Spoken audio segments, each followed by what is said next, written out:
Hi, this is Julie. In this video we'll be taking a look at graphing a linear equation in slope-intercept form where the y-intercept is close to the edge of the graph.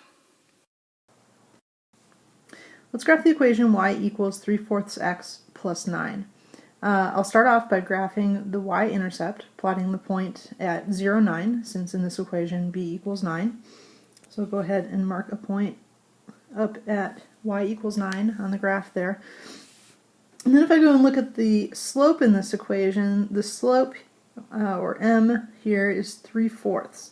That means that my rise is 3 and the run is 4. So starting at the y-intercept, normally I would go up 3 units and 4 units to the right. You can see in this example, if I do that, the way that the graph is laid out here, I'm going to go right off the top of the graph. Now, if this was really close, if I only had to go up, say, 2 units, I might just estimate where 11 is would be on the grid. But having to go up 3 spaces, that's kind of a lot of estimating to do. So I'm going to have to kind of work backwards and come up with another way of establishing a second point on this graph. Well, what I'm going to do is I'm going to use the fact that my slope here is 3/4, and I can take that positive fraction and I can add negative signs to both the numerator and the denominator. Basically, I'm multiplying that fraction by -1 over -1. And not changing the slope at all. Those two numbers, 3/4 and -3 over -4, are equal to each other.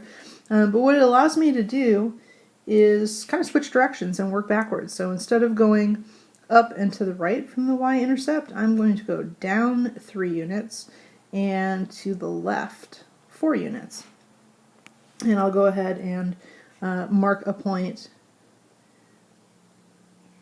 on the graph at -4, 6.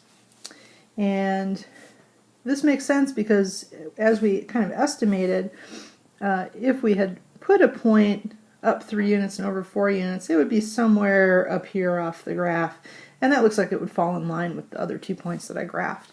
So now I can go ahead, again I'm going to take a straight edge, I can connect those 2 points together in a line, stick some arrows on the end of my line there, and I've graphed the line y equals 3/4 x plus 9.